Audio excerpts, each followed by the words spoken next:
Good evening, everyone. I'd like to welcome you tonight to the City of Oxford Board of Commissioners regular board meeting. It is Tuesday, October 10th, 2023, and it is 7:02 p.m. and we are assembled here in the third floor boardroom for the commissioners in City Hall. And I would like to ask everybody who has electronic device to please mute it or turn it off at this time. And I will open with our vision statement, which is that the City of Oxford will partner with the community to build upon the charm and character of our historic, vibrant, and walkable city to create an extraordinary quality of life for all. At this time, I would like to invite Reverend Jenny Wilson of Salem United Methodist Church to come forward to the podium, and for all of those who are so inclined to open our meeting in prayer. Please pray. Let us pray. Make us to know your ways, O Lord. Teach us your paths. Lead us in safety and in truth. With these words from the Psalms, loving God, we begin our work this evening. We thank you, God, for the privilege of living and working together in this community that we love. Help us continue to do the hard work of truth-telling, deep listening, and wise deliberation. Grant us peace in our work, humility in addressing mistakes, and joy in our relationships. Lead us, O God, so that our compassion and respect for one another is deepened. Tonight we extend our compassion and care to Pat Fields and her family at the death of her sister. And we ask that we take a moment to remember the family and to give thanks for the life that was lived, that they mourn this day.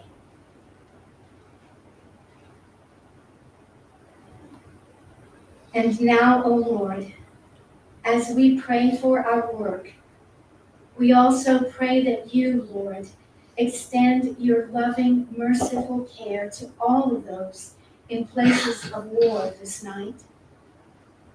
All who are in harm's way, anywhere in this world. O Lord, lead us, guide and teach us, Lord. Protect and save us, Lord. Amen. Amen. Thank you so much, Reverend Wilson. This time, Commissioner Seth Lumpkins will lead us in the Pledge of Allegiance. Please stand and face the flag. Allegiance to the flag of the United States of America and to the republic for which it stands, one nation, under God, indivisible, with liberty and justice for all.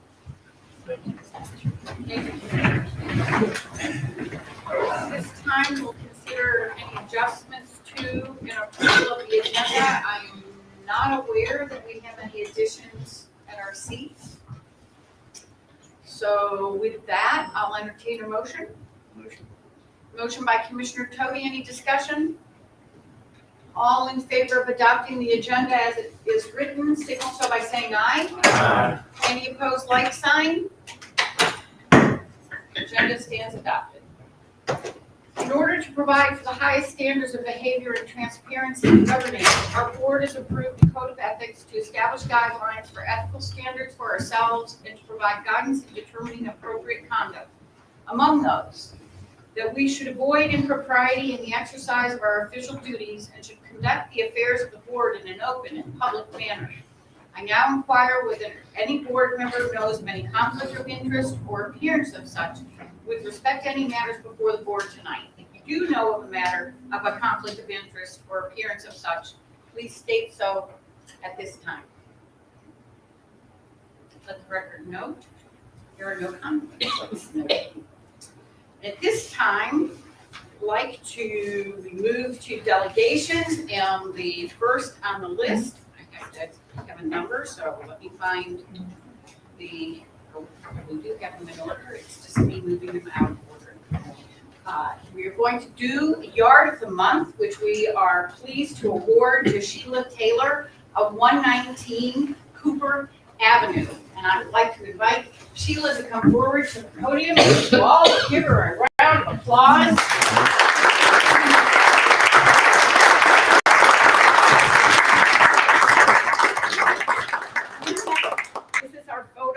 This is our photo opportunity. Here we go, make it good.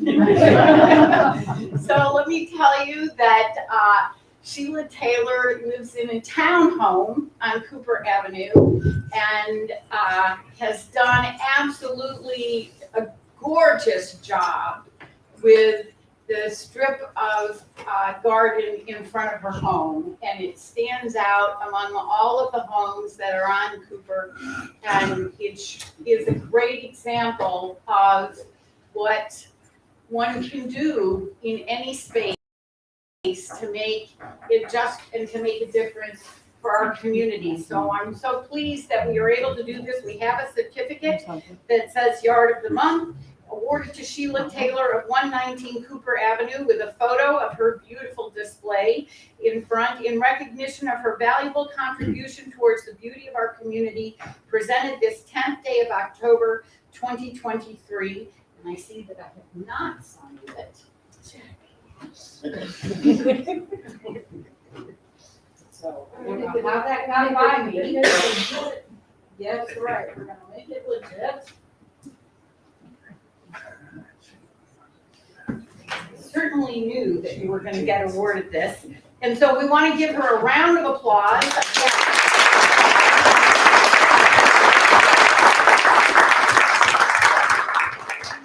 I would like to ask you if you could tell me a little bit about all the different plants that you have in the front Basically, here. my cousin is sitting over there, and I got these taller plants called Mexican petunias from Snug Matthews. And he should do a good clap. And all the others, I had to put in all new soil and every other nutrient for the plants to grow.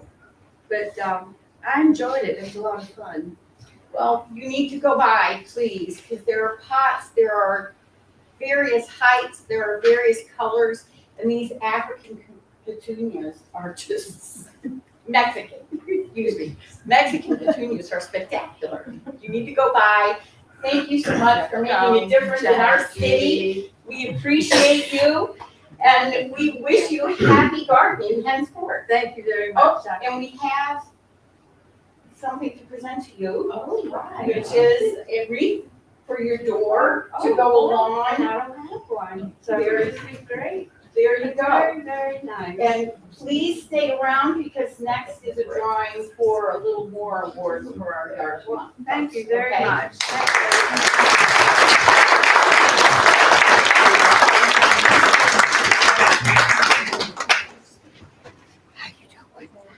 Okay, so should we do the drawing? Yes. Go. Next on our list, okay, now we have a drawing for a final award for our 6 was May, June, July, August, September, and October. And I think I'm going to ask, we'll start, I think we have 4 $15 certificates for downtown dollars, 1 $25 and 1 $50. So we'll start with the 4 15s. And Mayor Pro Tem, will you draw one, please?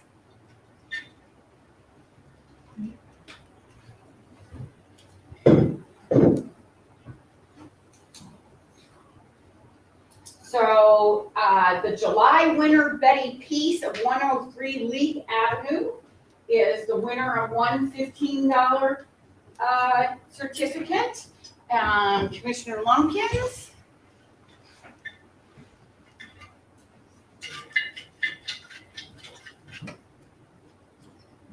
Sheila Taylor is the winner of a $15 certificate of downtown dollars. And we'll pass that out in a book. We've got it right here. Am I supposed to go out there? There you go. Okay, and now I'm gonna go down to Attorney Burnett.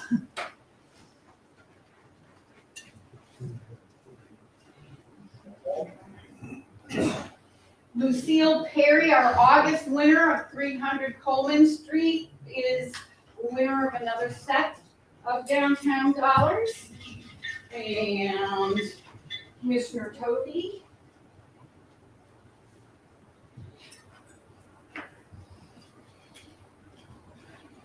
Mary and Charlie Green of 104 Green Tree Circle are the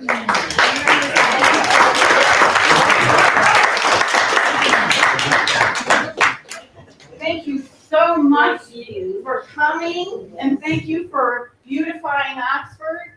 And Commissioner Kilreath, will you pick, this is for the $25?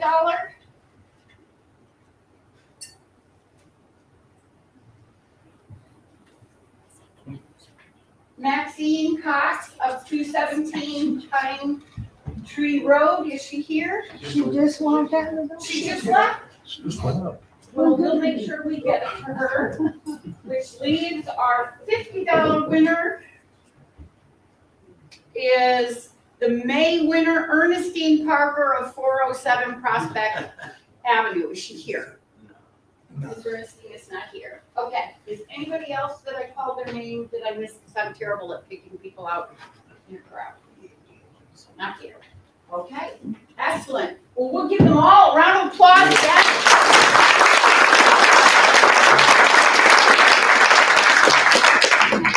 Because it makes such a difference how great Oxford looks, and everybody does a little bit to enhance our community, and we all benefit from it. Okay, with that, yes.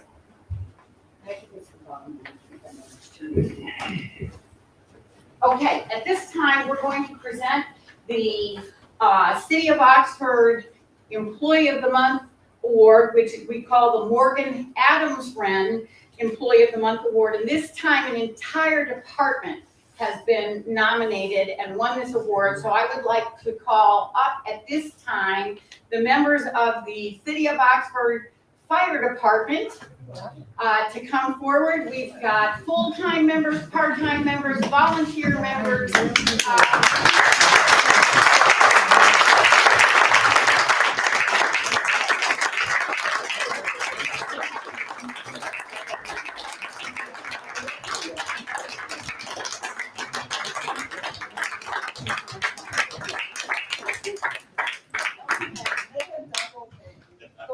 Right. Okay, so I think because all of these folks are up here, I'm going to ask you to take a moment, and we're going to start on my left and just go down. And if you'll say your name and what your role is, and we'll go through everybody, and then I'll read the certificate. Oh, and I'd like to invite Commissioner Quan Bridges to come forward as chair of our Public Safety Committee for this presentation. So we'll start down there. Matt Jordan, volunteer. Dale Keith, volunteer. Joe Dixon, captain, full-time. Keith Newton, volunteer. Sheldon Lamb, captain, full-time. Scott Allen, lieutenant, full-time. Cliff Peace, captain, full-time. Alva Wilkins, assistant chief, full-time. David Cottrell, chief, full-time. Randy Pittman, volunteer. Carl Slaughter, safety officer. Robert Aycock, safety officer. Grayson Talbot, part-time. Jacob West, volunteer. Mike Edwards, engineer, full-time. Bruce Beck, chaplain, volunteer. Pabu Kellerwatt, engineer, full-time. Kelly Whited, lieutenant, inspector, full-time. Give these guys a round of applause.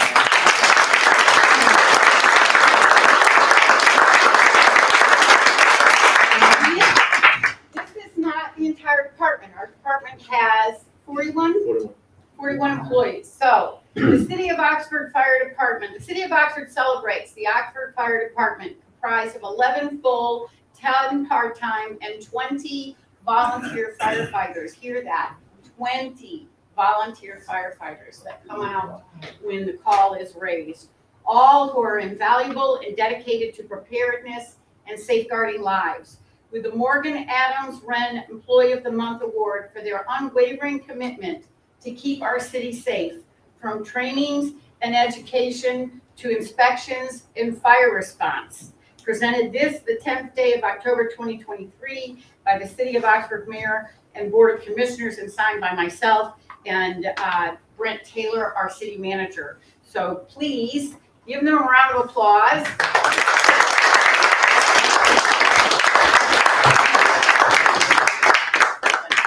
Ask Commissioner Bridges if he wants to say a few words. Yeah, congratulations, gentlemen. And, you know, as I look at this group of men, I thought to myself, my granddaughter said the other day she wants to be a fireman one day. So maybe we can, at some point, have some ladies also standing up here, right? But, you know, I just want to say, and, you know, I've been sort of transfixed on television with this war and the attack on Israel. And the one thing I noticed, you know, I mean, it's hard to see the bombs dropping and all of this devastation, but the one thing that I recognize is that the emergency vehicles that are trying to pick up people who have been wounded, you know, are right there. They don't have guns on their side, but they're trying to save people. And that's the bravery of our fire department. Yeah. You know, these emergency folks, they walk towards danger when, you know, others are running away. And that may not have been the best example, but I'm just telling you, that's what's happening today, you know. And I just, you know, appreciate the bravery of our first responders and people who go into danger to save lives. Thank you. Thank you so much, Commissioner. Would you Yes, have ma'am. anything you'd like to say? Like you said, we are a combination fire department. Like I said, we're made up of volunteers, part-time and full-time. It doesn't take away from the service officers that we have. On the public education piece, like I said, we do fire inspections, we do plan reviews, we actually do public education in the schools. We have schools coming to us. That's a big part of what we do for the community. Other than the fire responses, so we do fire responses, we do rescue responses, technical rescue, we do confined space rescue. We got our hands on a lot of stuff to be a small department. We like to say, like I said, we are a small department, we carry a big stick. So if something happens, we hope that we're prepared to and have a successful mitigation at the end of it. Absolutely. Absolutely. Who's taking our picture? Can I invite Commissioner Bridges to come up here, you know, into the center for one shot there? And then I think it's time to read our next proclamation. Now we do that. Here we go. Can all of you squish together as much as you So we possibly gotta-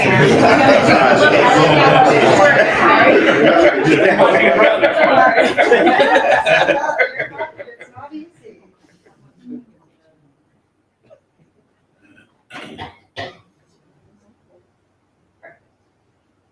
Okay, excellent. And lastly, if I can ask you to stay up here for one moment, since the next thing I'm going to do is also about you all, and that is with respect to, we have a proclamation in recognition of Fire Prevention Week, which is October 8th through the 14th of this year, 2023. And the motto is, cooking safety starts with you. Pay attention to fire prevention. Whereas Fire Prevention Week is observed each year during the week of October 9th to commemorate the Great Chicago Fire, which burned from October 8th through 10th, 1871, destroying 4 square miles and 1/3 of the city, leaving 100,000 homeless and killing nearly 300 people. And whereas fire is a serious public safety concern, and homes are the locations where people are at greatest risk from fire, and the City of Oxford is committed to ensuring the safety and security of all those living in and visiting our community. And whereas home fires in the United States killed more than 2,800 people, an average of 7.7 per day, and fire departments responded to 338,000 home fires in 2021, and our own Oxford Fire Department responded to over 631 calls in 2022, an average of 1.7 per day, and a 32% increase over 2020, and have already run 424 responses this year to date. And whereas cooking is the leading cause of home fires in the U.S., with fire departments responding to more than 166,400 annually between 2016 and 2020, and 2 of every 5, that's 40% of home fires, start in the kitchen, with 31% of these resulting from unattended cooking. And whereas more than half of reported non-fatal home cooking fire injuries occurred when the victims tried to fight the fire themselves, with children under 5 facing a higher risk of non-fire burns associated with cooking than getting burned by a cooking fire. And whereas to lower the risk of kitchen accidents and fires, Oxford residents should turn pot handles towards the back of the stove, keep a lid nearby when cooking, supervise what they heat, or set a timer as a reminder to check on cooking, keep a 3 feet kid-free zone around the stove, oven, and all things hot in the kitchen, and maintain working smoke alarms. And whereas Oxford's fire department is dedicated to reducing the occurrence of home fires and home fire injuries through prevention and protection education, and Oxford residents who respond to public education measures are better able to take personal steps to increase their safety from fire, especially in their homes. And whereas the 2023 Fire Prevention Week theme, Cooking Safety Starts With You, pay attention to fire prevention, effectively serves to remind us to stay alert and use caution when cooking to reduce the risk of kitchen fires. Now therefore I, Jacqueline Vanderwerf-Sergeant, Mayor of the city, along with the Oxford Board of Commissioners, do hereby proclaim October 2023 as Fire Prevention Month and October 8th through the 14th as Fire Prevention Week for the city of Oxford. We urge all in our community to check their kitchens for fire hazards, to use safe cooking practices, and to support the many public safety activities and efforts of Oxford's fire and emergency services. In witness whereof, I have hereunto set my hand and the city seal this, the 10th day of October, 2023. Last round of applause for these guys.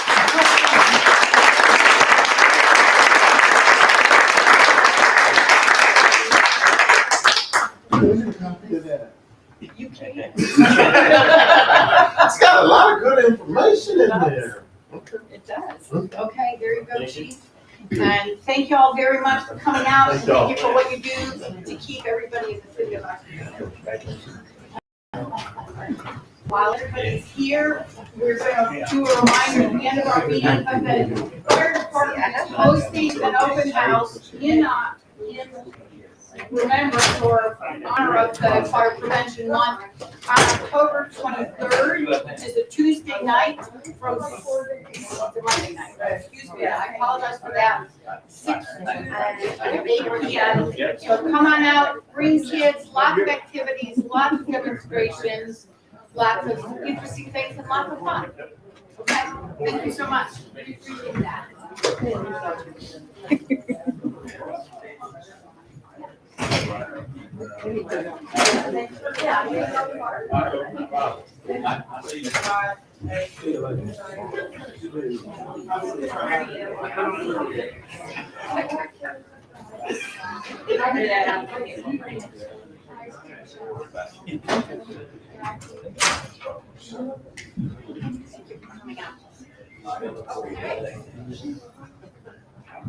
And last but not least, with respect to proclamations, we have a proclamation in honor of Hispanic Heritage Month. I would like to read that as well.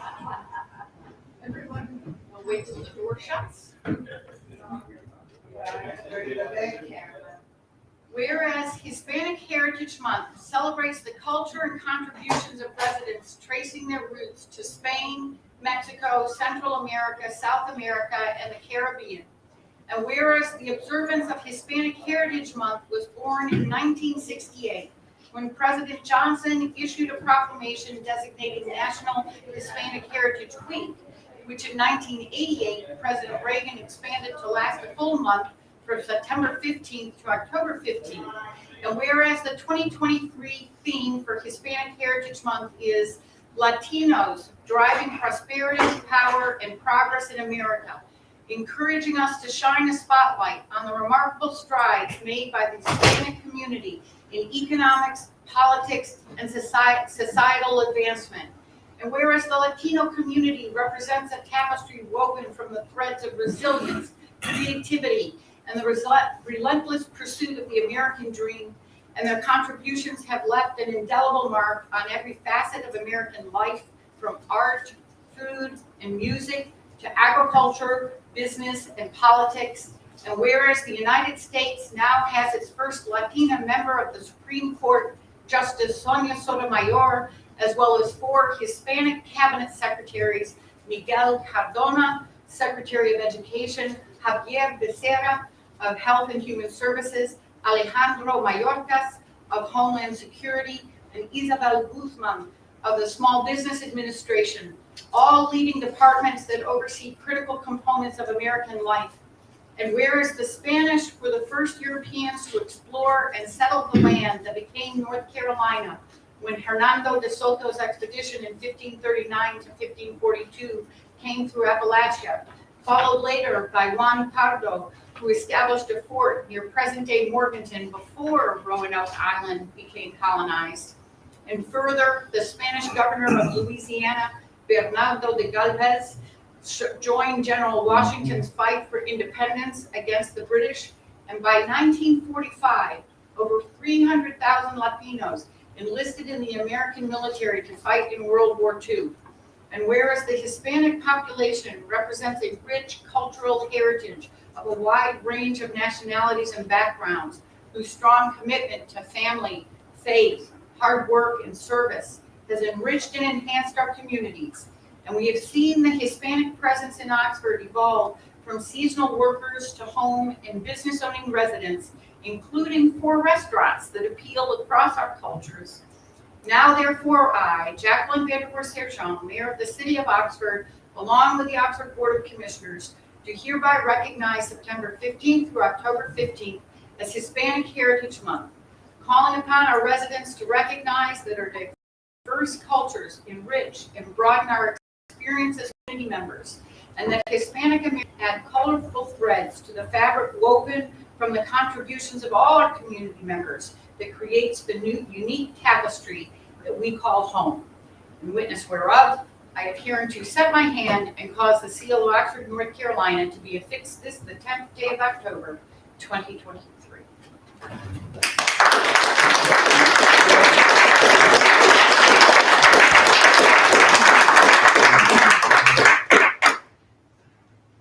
We all benefit when we live door to door, shoulder to shoulder with people who do not look at the world exactly the way that we do. We think that enhances our understanding of everything. So thank you very much. And with that, I would like to invite our Public Works Director, Stephen Blasco, to come forward to the podium to do a presentation on the downtown art sculptures. And I offer an apology because it appears that even though we did our very best to master technology, board members, you all have handouts of what was displayed on the TV screens. They are not yet working. So we apologize. Let's go. It's okay. Wish everybody here thinks about it. I'm going to make this kind of brief. It's like I said, everyone in the crowd can really see what we're talking about. But this year we had 10 artists submit almost 2 dozen sculptures for the art trail. The DOEDC, along with the city staff, selected 6 new pieces and renewed the lease on 4 of last year's most popular pieces. We now have 10 beautiful works of art scattered around the city for people to enjoy. I'd like to tell you a little about each of these artists and their background. And so you know how fortunate we are to have such a talented group of artists wanting to take part in our future. First one I'm going to talk about is at the Armory. It's Adam Walls. It's the one that has 4 bars with the red ball at the top. He's our most prolific artist. He's got 4 pieces in this year's sculpture trail. And this is his most recent submission. It's called Change of Direction. Adam has been a professor at UNC Pembroke since 2007, and his pieces are displayed all over the eastern United States, from Florida to Maryland. The second piece that Adam has is at Warehouse Square, right there at the parking lot. It's called Conception. Conception is another new piece added this year by Adam Walls. This sculpture is made entirely of scrap metal given to him by a friend with the pieces he was given. He began welding these pieces together and basically just used his imagination without doing any cutting or anything. Just welded everything together and came up with a piece of art. It's really neat. And like the old saying is, one man's trash is another man's art. He really did that. The next one is at the Grandview County Courthouse. It's called Nave. I apologize, it's so brief. Nave was chosen to stay for this year's sculpture trail. I'm sorry, I can't read this. I thought I was going to read it on the screen. It borrows imagery from Gothic style architecture and referencing the street of a nave, which historically served as a recessed place for sculptures to be incorporated into architecture. Nave offers a space for the viewer to become a part of the sculpture. It's the big blue piece. It's got 4 chairs around it. It's between the courthouse and the old fire station. If you're driving down the street, you look over, you can see a really big, beautiful piece. And then the next one that he has is at the library. It's called Freedom. This is an extremely popular piece. We believe the location is perfect for Freedom. Adam Walls has generously donated this piece to the city of Oxford and its residents. With many compliments received, this piece represents freedom, whether it's mental, physical, or emotional. And to make a crude analysis of it, looks like a big bird cage with basically 3 bars coming out, 3 birds. It's pretty simple, but it's really neat and represents a lot. And the next piece is at the Armory also, and this is from Hannah Gibran. Hannah, he's moved here from Israel in 1967, and he's based out of Greenville, North Carolina. And his art can be found in places like Mexico, Japan, Finland, Argentina, China, and Germany, along with many other countries around the world. We're extremely fortunate to have such an esteemed artist in our sculpture trail. If you get a chance to check him out, he is HANNAJUBRAM.com. It's Hannah Gibran. I've been doing this for a long time, probably about 15, 16 years. This is one of my favorite artists. This guy is absolutely amazing. If you get a chance to check out his website, he's making small, it's like meteors up to 30-foot towers. The guy is just super talented and amazing enough. He's probably in his mid-70s. He's doing strong. The next piece is down at Hicksfield. It's the Green Arch, and it's called Corona Digital Gateway. And it's from Jim Gallucci. Jim's based out of Greensboro, North Carolina. This sculpture is also a carryover from last year. Jim's pieces have been displayed all over the United States, and recently he had works in Italy, Australia, and Japan. And he also won a diploma of nomination for the 2008 Olympics in Beijing. He's another one, super talented. He recently did a piece for the city of Raleigh, probably $250,000 for that piece of art that he made. Guys, like I said, he's worldwide, very, very talented. We're very fortunate to have someone coming to Oxford and bringing us his art. And Jim also has one at the end of Hillsborough Street called Flutter Crown Archway. So we'll be down at the end of Hillsborough Street at the intersection of Penn, right there at the gas station. You look right in front of you and you'll see it's big arch with stainless steel at the top. It's really neat. Once again, amazing artist worldwide. Jennifer puts out his art here, so we appreciate that. And one thing that's neat about Jim is he is a full-time artist, and he's got 5 people who do all the hard work for him. So he comes up with a design, and these guys go and cut it, weld it, and do everything. So he kind of has it made. He's just looked at the idea. A lot of the other people, they're doing everything themselves, but he's been very, very successful. I think he just sold 30 or 40 benches to a city in Australia. So they got to go over there, install in benches. So, like I said, we're fortunate to have these people. Williamsburg Street, right on beside City Hall here. Concetta McLaurin Wilson, she's at Peaceville Elementary. She's based out of Fayetteville, North Carolina, and she's actually a student of Adam Walls, who's down to have the first 4 pieces. Said he's a professor, she's one of his students. He told her about the sculpture trail, so she submitted something and he showed her. Very colorful pieces, a lot of great colors. Gives a sense of like moving, I guess you would say. It's really neat. Then at Spring and Orange Street, it's called the Tree of Life, and this is from Chris Hughes.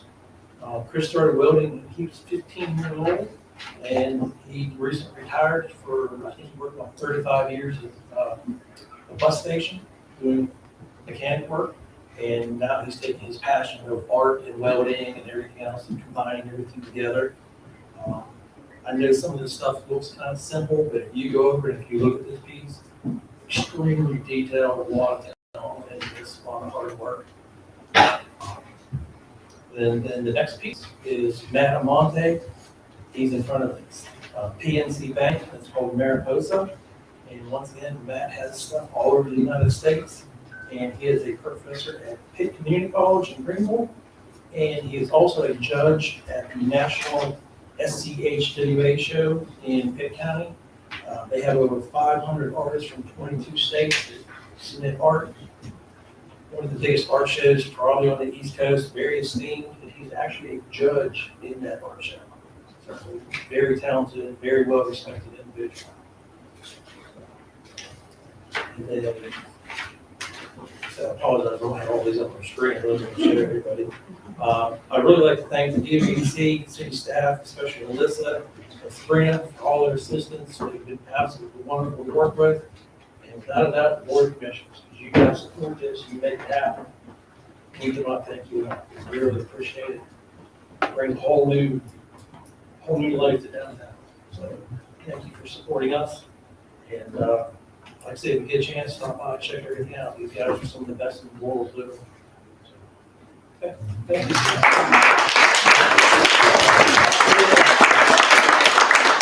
Wait a minute, Chris, does anybody have any questions? Mr. Glasgow? I just want to make a comment. Yes. Since one of these art pieces is right beside the courthouse, it's called Nave. Yes. Let me just say, it is not only beautiful art, but it is so helpful. Right. Because when, you take breaks, folks go out there and they sit there on the chairs and they're able to have a place to rest until court starts back up. And it's a perfect little thing to have in that area. And it's not only beautiful, but it's useful and practical. And my granddaughter loves the colorful one. I forgot which one that was, but it was the, right by City Hall. Elementary. She said, "Granddad, can I have that?" But she really enjoyed looking at that. It's just so beautiful and colorful, and it really does make the city look more beautiful. Well, thank you for supporting. Yes. I've just got a comment, if I can. Have you had local artists? I mean, local artists. We've opened it up, we've advertised local. Perhaps we should promote that more. I think Vance County is probably the closest. All right, yeah.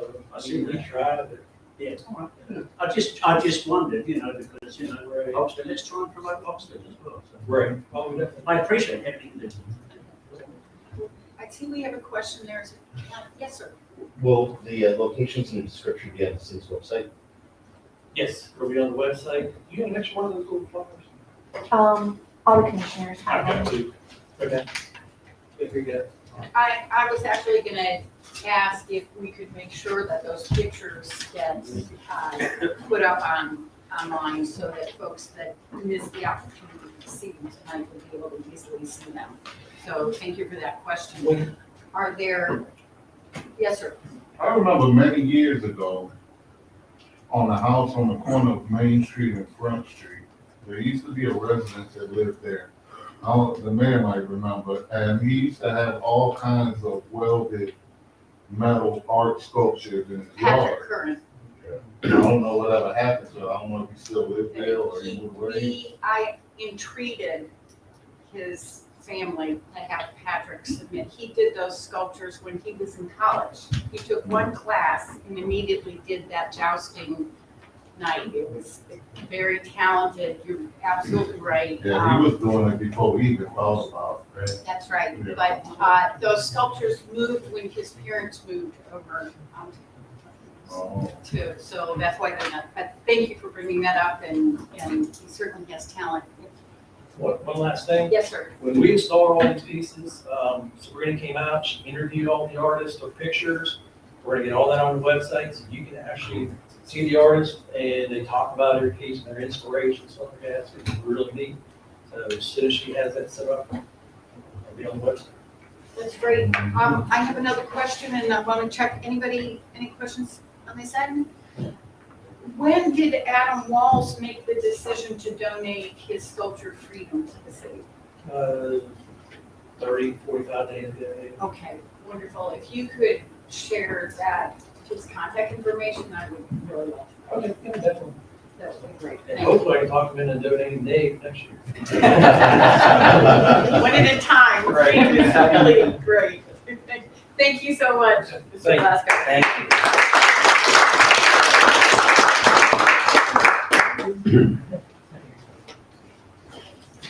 And so, yes, for anybody else interested, what Mr. Blasco brought with us looks like a new brochure that is the 2023 Art Sculpture Trail that shows images and then has and locations on the map so that you can find them. And so, Rena, has there been a discussion about, and I guess I should say Alyssa too, about doing any kind of a QR code or anything where we could scan at the sculpture and then access the description and information about the artist? So we're currently looking into getting some kind of metal pedestals to put next to the art piece to have place cards there that will have QR codes for people who would like to visually look at it, but also kind of big enough to also go ahead and put on there for those who just want to read about what the art piece is about. Yeah, so we're looking into getting that done. Great, thank you very much. Bravo, City of Oxford, Public Works and Downtown Economic Development. Thank you so much. At this time, we move forward to the public comment portion of our agenda, during which folks may speak on agenda and non-agenda items. And we have two people signing in. Mr. Eddie McCoy, will you please come forward to the podium? And for the record, state your name and address when you get there, as well as the topic about which you would like to speak. Good afternoon. I'm Eddie McCoy, 408 Kingsbury Street. First of all, I want to thank the mayor. You don't know. I don't think I missed 2 meetings since the mayor been the mayor. I don't think I have. She can correct me. Board can too. I don't think, I mean, each year, not the total of 12 years, the whole time she was mayor, I don't think I missed 2 meetings out of each year since she been the mayor. And I want to thank her for putting up with me, you know, like I got a child. I've been thrown in her side for the whole time she been mayor.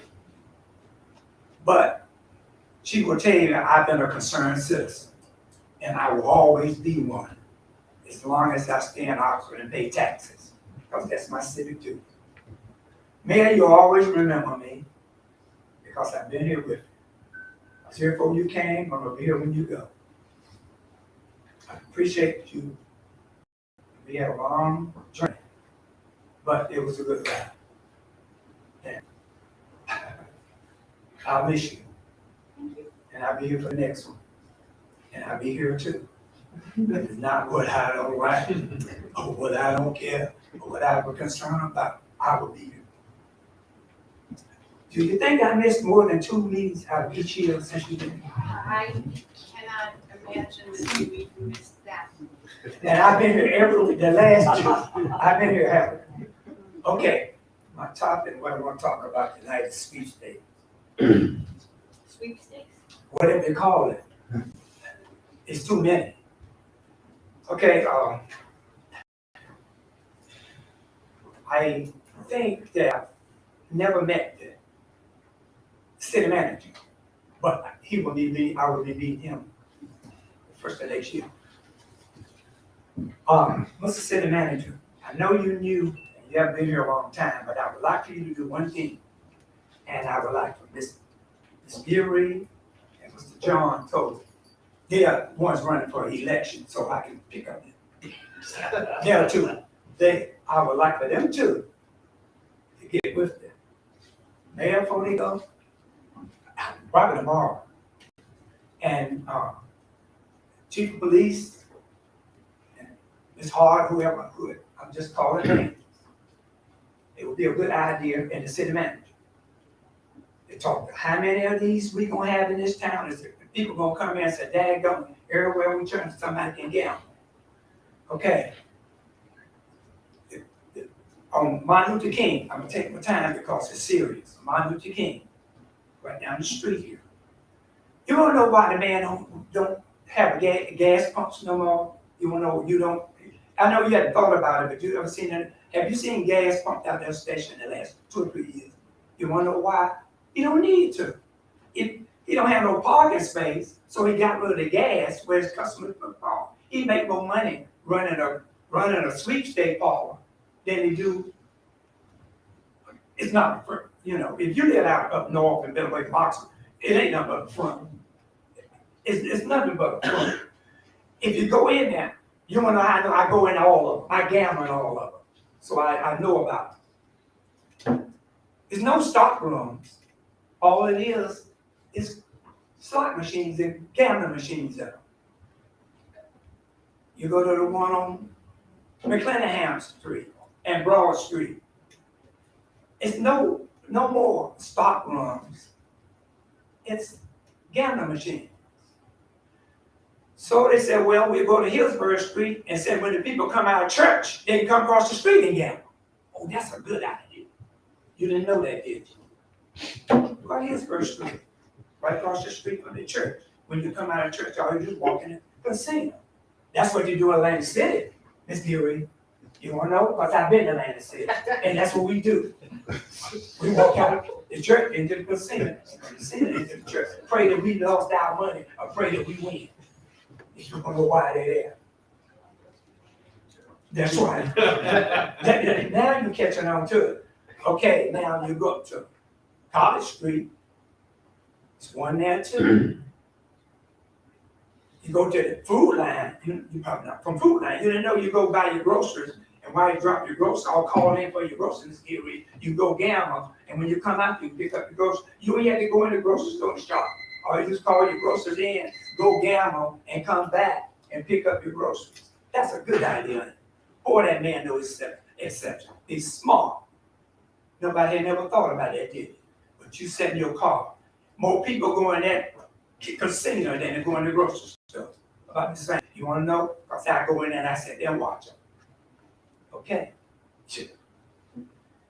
You go down to Kentucky Fried Chicken, or go order your chicken, go across the street and gamble and come right back out. Oh, I didn't know it was one there right beside the cigar, the smoke shop. Go down the road again, go to the, now you can buy cars. You didn't know that. You can buy a car, go gamble, Mr. Green, and come back and pick up your car. You know, it's serious. It's a serious problem. And we need to control it, Mr. City Manager. And they check their license, check. And once go out of business, don't give them no more license in that particular building. We need to cut it out. I don't think, I mean, you've expended your time, but this is very interesting, but I don't think there is a single person in this room that disagrees with you, at least on this side of the dais. Commissioner Toby, you have a comment. Yes, I did. I don't know whether you were aware, but about 2.5 years ago, I introduced a moratorium on all new sweepstakes places for 90 days within the city of Oxford.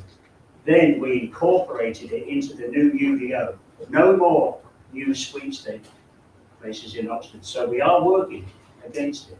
Those ones that were here before, we can't do a lot about because they were given permission before the new DO was enforced. Am I right, Cheryl? There are no more new sweepstakes.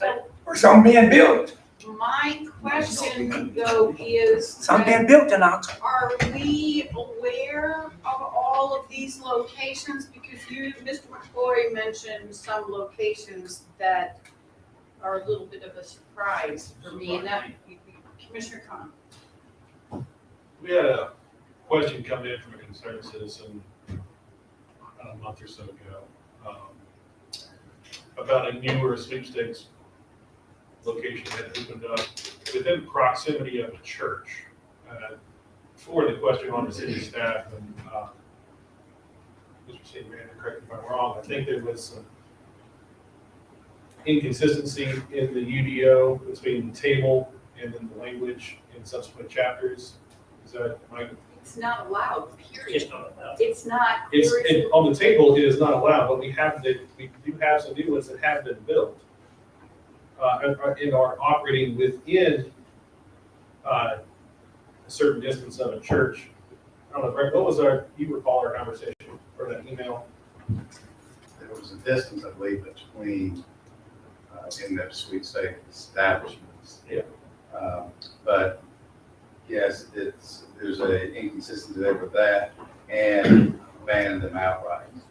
And so the UDO certainly needs to be cleaned up in regards to that. You can't make this up. I literally was talking with Tina about it before the meeting today about the internet sweepstakes and where they are and what the history was. We literally was talking about that today. So that's obviously now on our radar to see when they were here, how many are here. This was obviously a good start because there's some places I hadn't even heard of. So the short answer is yes, we'll research this, get the information to you and everything that we can do, the ones that are here, and also clean up the video. Were you aware, and Ms. Hart, are you aware of each of the locations that Mr. McCoy mentioned? Because it sounded like people are opening them within other establishments, and then it's possible they're not even coming through the planning department. Is that? That's right. That's what they're doing, Mayor. I'm not aware of it. We get a list from Mr. McCoy. Right. You got the chief of police, she can tell you. Chief of police, chief. Can I interject just one thing? Yes, Mr. ma'am. McCoy, do you consider one or two machines as a casino? I tell you what, didn't I tell you I've been to all of them? Yes, sir. Okay. But no, I asked the question, do you consider one or two machines a casino? I tell What you, is your definition? if somebody get killed or get shot in one or get hurt, then everybody in the city gonna come down on you, saying, I didn't know this, what are they doing? You lying in here. And I know they front. It's nothing but a front. If you live outside of Oxford, in the city, we know what fronts mean. Ain't nothing but a front. This man shaking his head, he said, that's right. If you live out in the north, it ain't nothing but a front. You ain't got no gas pumps, ain't pumping gas, you run a casino. And everybody know that. That's not a service station. That's not a convenience store. It's a casino. So can I ask you, The stock runs.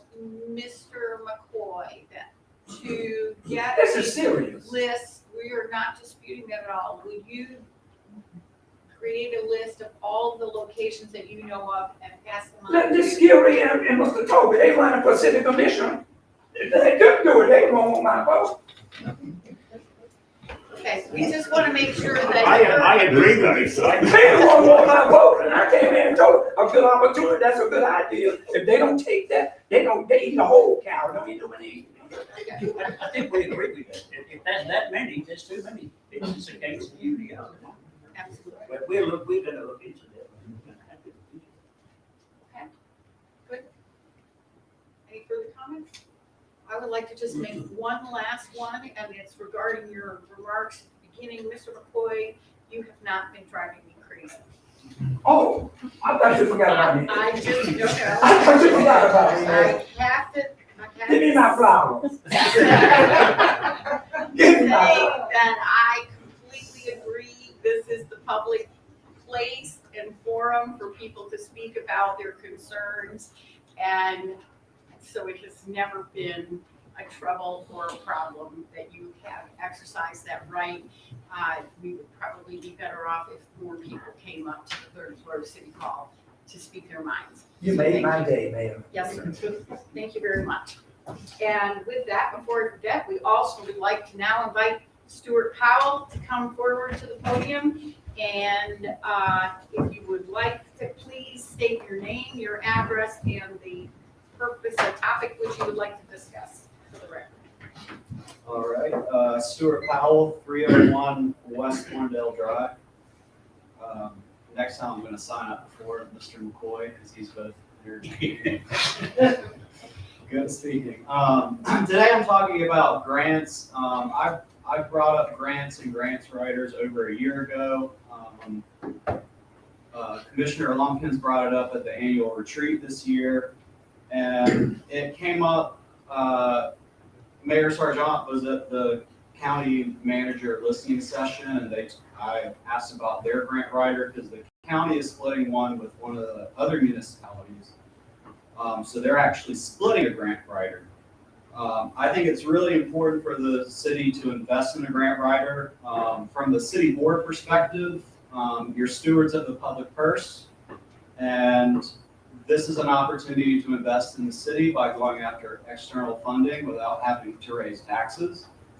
For the citizens, it's investing in our community, making it better by using, like I said, external dollars. And for the city staff, we've heard over the months, fire department's gotten a new digital sign outside. Ms. Hart has been working hard on this community development block grant. Parks and Recs has been doing a lot on equipment. So this is also, we're understaffed. And so there's a lot of leadership that has to focus on these grants. They're leading on them rather than supporting them. Just as an example, if we invested $50,000 and got $500,000 in grants, I mean, that's a 10x return. You can't get 10x on your money anywhere else. So my ask is strongly consider getting a grant writer, whether that's partnering with the county, working with Cartar, working with other municipalities. But I think funding cycles happen annually, semi-annually, so the longer we wait to do this, the more money we're leaving off the table and relying on taxpayer money. Thank you. Thank you. Thank you very much, Mr. Powell. With that, we will move forward to the public hearing portion of our agenda, at which time people do not need to sign up to speak on the public hearing topic. And so we have a public hearing, item 4.1, public hearing to receive citizen input on a text amendment to allow an auto repair shop in an existing building located at 1203 North Goshen Street. And I am going to read the detail of the proposal. This is to allow major auto repair services in the neighborhood business district as a special use. They are currently not allowed as the UDO is written. In addition, there would be no outdoor servicing, repair, or disassembly allowed outside of an enclosed building. The entire property shall be kept in a clean, neat, and orderly condition. 3, all motor vehicles shall be stored within a suitable screened enclosure of at least 6 feet in height. That's 3, and 4, no more than 6 vehicles shall be stored in the fenced area at any one time. This time, I will declare the public hearing open and ask if there is anyone in the section to the board's right that would like to come forward to speak on this issue.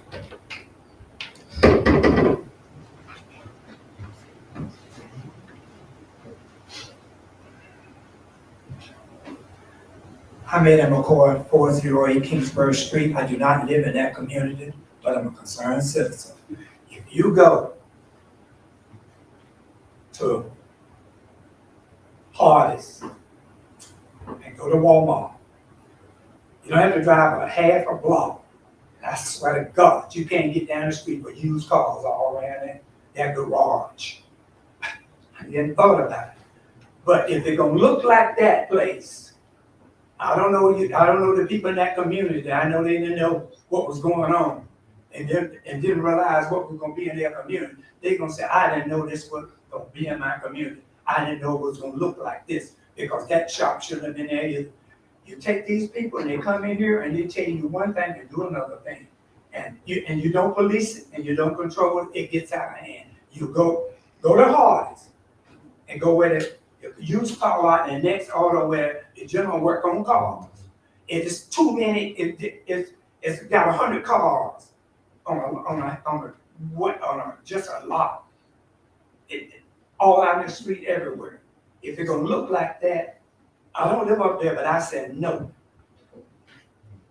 Thank you very much, Mr. McCoy. Is there anyone else from this section to our right that would like to speak on this item? Is there anyone in the center section that would like to come forward to speak on this item?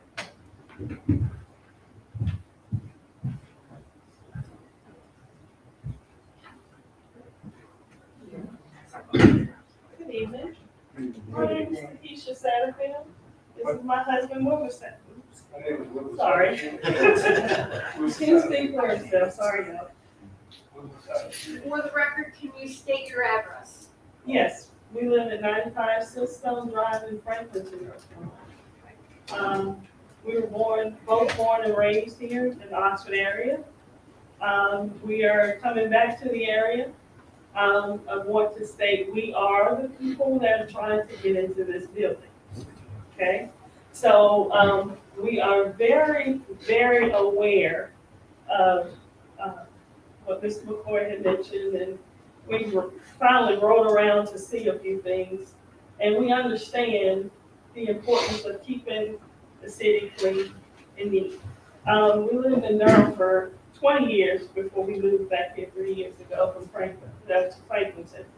And they've done a lot of cleaning up of the areas as well. And it makes the city look really good. We also have seen shops where, like you said, it's just junk. I'm just gonna call it what it is, junk everywhere, okay? But that's not what we are, not what we're trying to do. And I know most people, like you said, some people may speak one thing and do another. But when we took an interest in this building, we also wanted to come forth and ask what the requirements of the city. So we wanted to follow the process and understand the requirements. And that was definitely of high importance to us because we also don't want a shop there with 10 million cars around. First of all, to us, with multiple cars sitting around, that's bad for business. Okay, to us, it looks as if we don't know what we're doing. That's one thing, it's bad for business. And it just makes the whole area look bad. It makes the company, our business, look bad. So,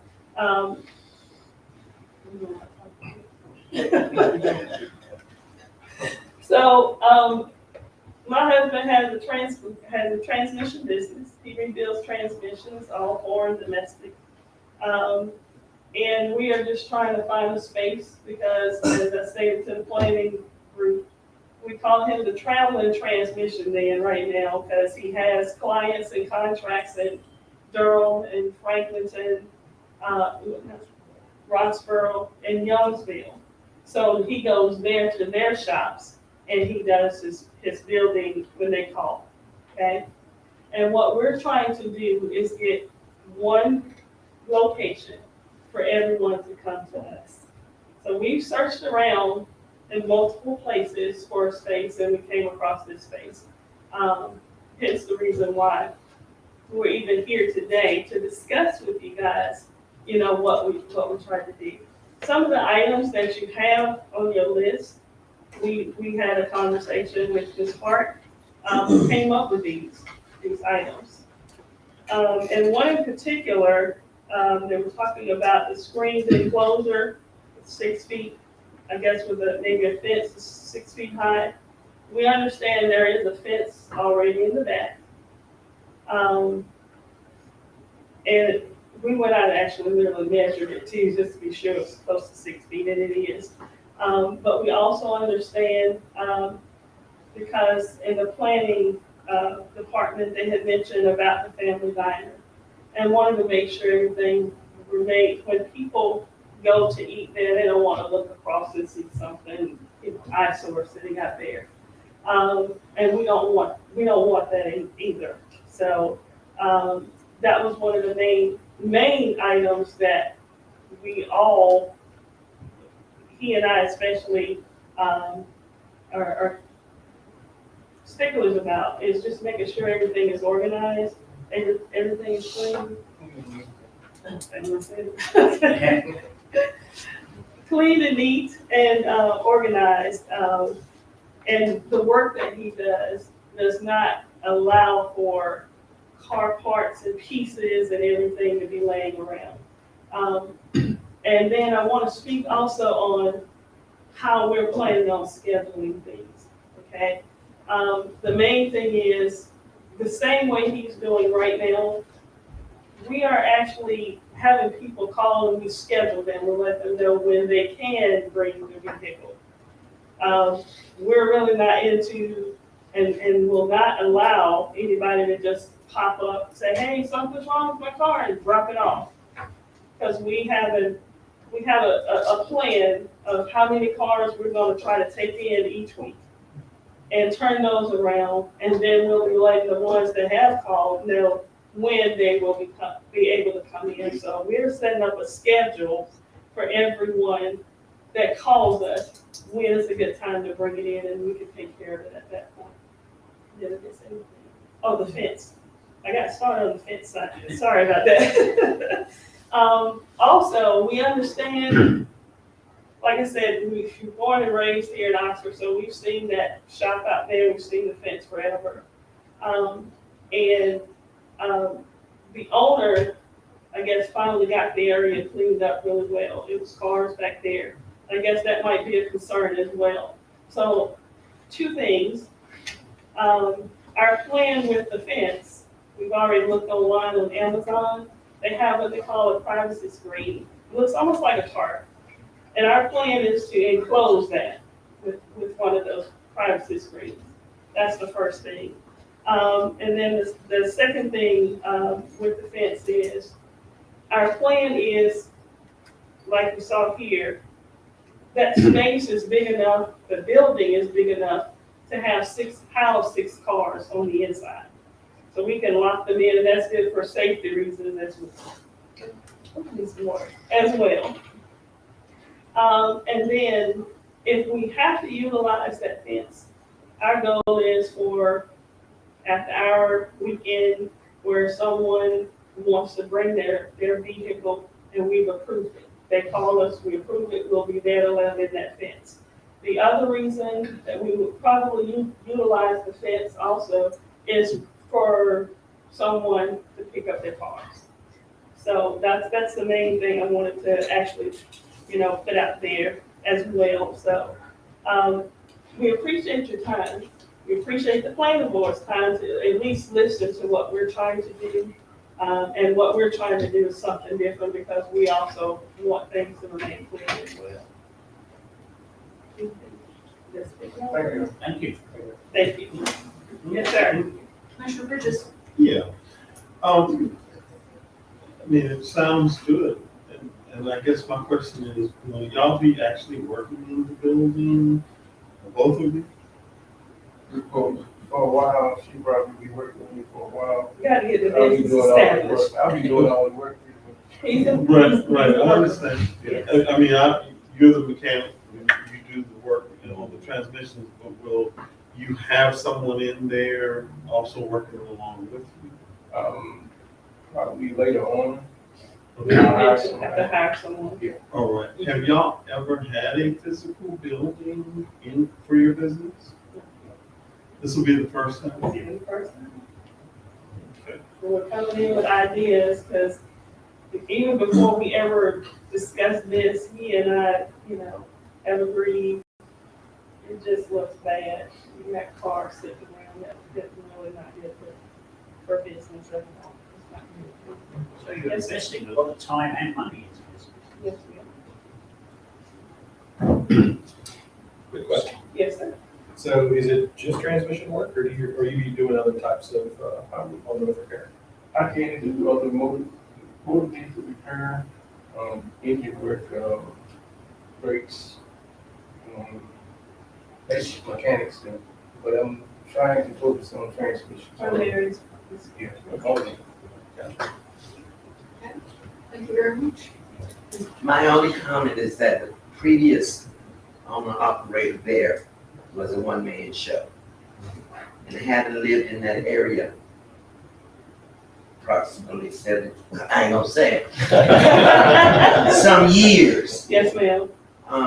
He maintained, he had to build up to maintain a very neat place.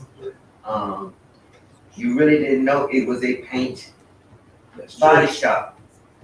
He did just about all of Durham County police car work. It was a one-man show. So. He does really well, like I said, and how many years have you been doing this? 30 years. 30 years. He worked for a company called Transmedics in Raleigh for about 15 or 16 years, and he was the main rebuilder in the entire building. It does, and I'm not just saying because he's my husband, but I will say he is good. He is good at what he does. He did with transmission. And so this is, the building part, moving in the building is near, but the work is not. Thank you. Well, please have a seat and don't go anywhere in case more questions come up, but we'll continue on and see, unless was there any other questions for the Saturday? Okay. Is there anyone else in the Setter section that would like to come forward to speak on this item? Is there anyone from the section to our left that would like to come and speak on this item? Is there anyone anywhere that would like to speak on this item? Okay. That, I declare the public hearing closed. And we move next to consideration of the text amendment, and I would like to make a clarification for everyone, even though the Satterfields have spoken very eloquently about their use for this particular location. Currently, major auto body repair is not allowed in neighborhood business in the UDO. So when the text amendment is made, then that allows it anywhere. So it's important simply to remember that whatever decision is made by the board, it applies across the city for any future applicants regardless. So with that, Can I say something there?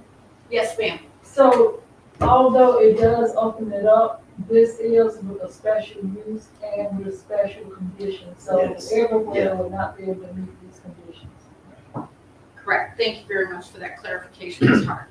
So, yes, sir. Yeah, so I have a couple of questions in line with that. So I wrote out the proper data to look at it, and by no means am I against what you're about to do. I support it fully. The questions I'm about to ask are more procedural with the way that the UDO is written. And because if I put myself in your shoes, if I went out and I said, okay, I want to do this, I want to see the law degree to figure it out, how I want to get it done, get the way the UDOs are written. That's no one's fault. It's just kind of the way it's set up. My question is, how are we defining major versus minor auto repair in the UDO starting chapter 2? So if I was following chronologically in our UDO and wanted to understand, could I do this? Starting with chapter 2, the zoning districts and provisions. On page 19, there's a table. That table calls out minor auto repair and major auto repair. Okay, major auto repair is not allowed in neighborhood business, but minor auto repair is. I think with And so the So- distinction is located in the definition section, which, spells that out. But so you're talking chapter 3? No, chapter 17. 17, okay, because I cannot find anywhere where it gives me a solid definition. That's where you get that solid definition from, chapter 17. In chapter 3, it does it, the only thing, and so when you go into chapter 3, we start talking about supplemental use standards. In specific, section 3.8.4 on page 67. That's where it starts calling out what has to, the zoning, or not zoning, but sort of like what the landscaping conditions have to be met. Right. Which leads you to chapter 8 and the buffering standards. So my only concern here is why not just apply the buffering standards that are already written, because it's spelled out well and it pretty much follows what's here. It just gives a little bit more meat on the bone, but follows pretty much exactly what we're talking about. Outside of the 6-car limit, and I mean, if you have, I'm currently looking at an aerial map of it right now. I mean, if you had 7 cars you have back there. If you have it neat and organized and you have 10 cars because your business needs it, I want you to have 10 cars, not just 6 cars. It's whatever you can fit back there in that screened enclosure. Why not just adopt the proposed amendment language to follow the supplemental use standards and the buffering types as outlined in chapter 3 and chapter 8? Because it would have to be re-advertised as such. So we advertise this specifically as a text amendment for a special use with the conditions that the Satterfields have agreed to, and the planning board members agreed as well. So to do anything other than what we advertised for will delay, and they're pretty anxious because we kind of been careful about how we go about this. Sure. So, if this is approved as a special use, which they will have to meet those conditions, then they could possibly meet the Board of Adjustment and be open by November 7th, rather than any further delays.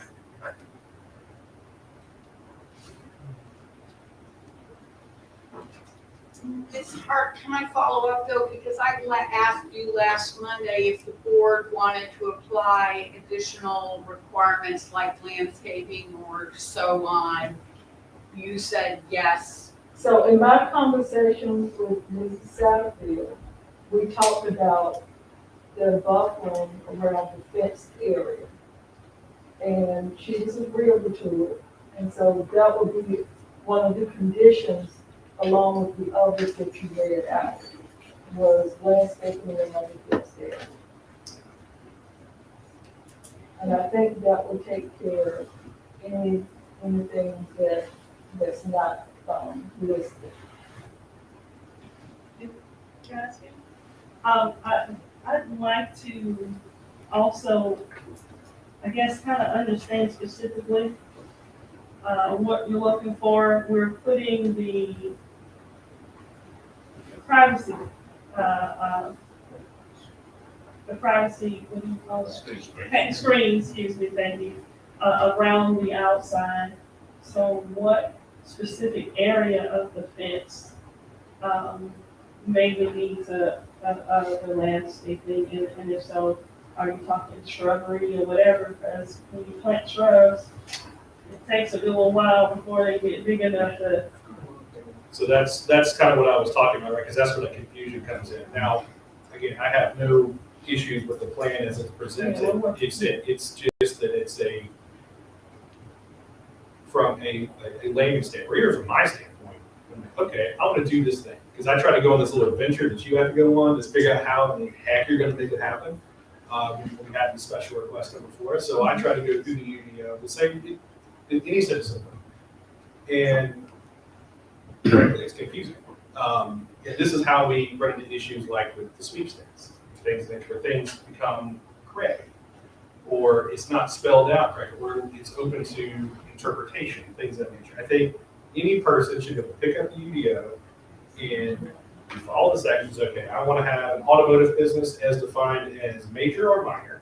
If it's major, then I have to do these set of things. Or if it's minor, I have to do these set of things. It really should be that simple. So what I will probably propose, maybe not as part of this set, this particular hearing, but maybe later on, propose a motion that city staff work to clean it up, because it is not clear to me, coming out of chapter 2 in the table, where we define, where we list major versus minor, that we update chapter 3 to give it, to have that specified in the supplemental use and standards in chapter 3, or at least have it point you to chapter 17 from chapter 3, because it's like, I went through it 10 times and couldn't quite make me heads or tails of it. Now, in terms of the placement and all that stuff, we'll leave it as at the discretion of Cheryl. That's when you present your site plan and so forth. She'll work with you on the layouts and like where things should go and things of that nature. We just want to, my big concern is going forward. I want to make sure that anyone who wants to open a business in Oxford can pick up the UDO and figure out how to do it. It's common sense. That's kind of where my question is. It has nothing to do with your particular business. And Commissioner Gilreath, I'll get straight to you, but I will go ahead because I'm looking at the chapter 17 of the UDO. So minor vehicle repair is allowed as permitted with standards, and minor examples include car washes, attendant and self-service car and car stereo and alarm system installers, detailing services, muffler and radiator shops, quick lube services, tire and battery sales and installation, not including recapping. So more than that is considered major. So I just wanted to add that for clarification, and as Ms. Hart said, it's in chapter 17, of course, the definitions. Commissioner Gilreath. I am concerned that we're using the word text amendment and then special use. And if we were to open up this door for everyone or anyone who wants to do whatever they want to, and then they come before the board to get a special use permission and they jump through a couple of hoops and put some screens and some bushes to hide it, that's not the goal of the UDO. I mean, with the number of buildings that we do have in our community that are underutilized, it's just to be a warehouse type facility. And I'm just curious, not trying to tell somebody to look someplace else or anything, but if our city has already defined certain areas by the sheer nature of what's already there, why do we keep having to make all these modifications for something that we presented the UDO to have some continuity and a level of expectation for the community, for the current business owners, for the future business owners, the future homeowners, the current homeowners. I mean, so that's going to be a serious balancing act if we keep modifying this UDO or having text amendments and this and that. Yes, ma'am, I can assure you that, I guess I need to put out the disclaimer that UDO is not perfect. And none of the ordinance that we've ever had has been perfect. Every last one that I've dealt with, we've had to make an amendment for. And so in this particular case, I think that the amendment was in order. I think that the planning board, they did put a lot of thought into it. And as you can tell, the South Beach, they did make a great presentation. And they compared to what they were doing to what was there. And this Commissioner Fields spoke of that, which Mr. Hammond ran a auto repair shop, it was body shop, but driving along the major thoroughfare, you couldn't tell. And so in amending the ordinance to allow this as a special use, it holds, and Ms. Satterfield and I, we talked about it today, it holds them accountable to do exactly what they said they're gonna do, or we can revoke their special use and they'll have to close up. So it puts them in a position that whatever they say they're gonna do, that's what they have to do. And I think we have some guidelines in place to protect all parties. So is this something that you and the current code enforcer would be responsible for monitoring and assuring, or? So certainly as code enforcement is out in all the communities and he goes out every day, we're not gonna harass the soccer field, but if we were to get a complaint, say for instance, somebody at the office or at the building next door, and they say, well, I couldn't get over there because the transmission was in the way. Of course, that would be concerning, and we will follow up with that. But we have things in place, and I think that the guidelines, as a special use, it holds them to be accountable. And I don't think the integrity of the ordinance is lessened by having this amendment. Thank you, Ms. Hart. Commissioner Toby. I think what we've got to remember is the UDO, and I've worked on the UDO for almost 2 years, it's a living document. It's liable to change as circumstances change, the cities change, things change. So I think we've got to keep that in mind, that when something like this comes up, then we adjust it accordingly, but we adjust it correctly. As Cheryl said, it's not perfect, nothing's perfect except me. But we've got to remember that it is a living document, and we should adapt where necessary and take each case as approval. Sorry, I always make jokes about this. I think it is. It's a living document. Commissioner Khan had his hand up when called on Commissioner Toby, and then we'll go to Commissioner Bridges. So I just have one, I'll dare to be dumb for a moment. So, where does this text amendment land in the UDO? Where does this vocabulary now go? So where this would land is under the table of permitted uses for major repair. It'll be an S in that neighborhood business slot. Okay. And then you'll have those conditions spelled out.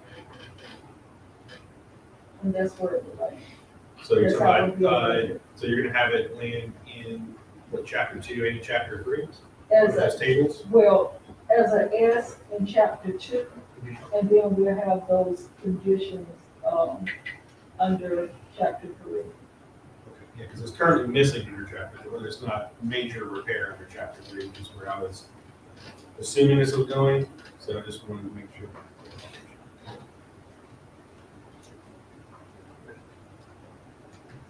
Commissioner Bridges. Yeah, just briefly, I think it's good to have some level of flexibility, free enterprise, the importance of, the city having businesses here.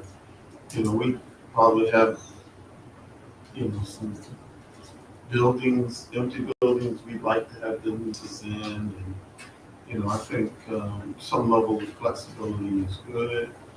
I think Ms. Hart has assured us that if there is a future request, this board, however it is occupied, will be able to review those special uses.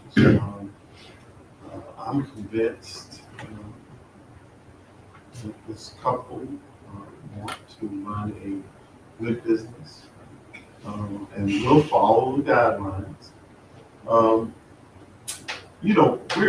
We're doing a lot of developments, and there are going to be more people coming here, and that means more cars. And I'm sure there are going to be some transmissions that are going to go out.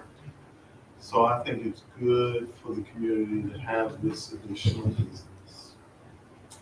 I'm not concerned. As a resident of that development or area, ironic, the parking lot next door is being repaid this week. All the businesses there are closed this week and parking lots being repaid. And I have no doubt that for the candidate to have been in business for the past 30 years and look as neat as you do tonight, you care about your work. You care about your work. You know, they say our appearance speaks a lot loudly about us. And I feel assured you will adhere to the request of the board. And as resident of Graball, I will. Any further commentary down here? Ms. Hart, will they be required to, and I think this is what the original question, because it absolutely, I concur with what everybody is saying, and there certainly seems to be value in allowing this, and thinking about the city as a whole, and this property as well. Is there, will they have to adhere to the requirements that are in the current UDO for 2021, or are they exempt from them because, I mean, currently the building is being used as a church, is that correct?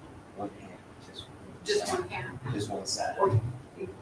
Or is it as simple, if this is allowed as a special use, within a neighborhood business, will they have to, by reestablishing this business, apply to the current standards that are in the current UDO? I would think that the building has always been used as auto repair. So it would be my goal, and it would be up to the Board of Adjustment when they go before them. Hopefully we can get their application, if it's approved, that this week they will go before the Board of Adjustment on November 6th. But they're leasing this building, and then I don't think they're gonna do any building alterations or anything like that. It's my goal that we look at what those conditions are that's spelled out, and we go by that. Then the Board of Adjustment, they may have some other ideas, and they're well, it will be well within their right to do so. But we will start at the conditions that we have set forth in that text amendment. Okay, thank you. I have one question. They are getting ready to pay that parking lot of that. And if they open that business, will they have to cross those people parking lot to get to their business? No. No. You won't have to cross their parking lot to get to their business. No. They have a separate It's a two-way driveway. drive. Separate drive. It's two-way drive. You can drive in from the restaurant and go all the way, because I used to go there and put a sign up there, no trespass, because you can drive go into the restaurant and drive across the front of their building and go out the other driveway. Because I used to do it all the time. Okay. You can do that. It's two ways. It used to be a church on the other side. It was a church on one side, and it was a auto shop. Yeah. Okay, what's the pleasure of the board? Motion? Motion by Commissioner Khan, any discussion? Okay, all in favor of the motion, signal so by saying aye. Aye. Any opposed, like sign? Motion carries. Thank you very much. Thank you. Really appreciate it. Good discussion. Absolutely.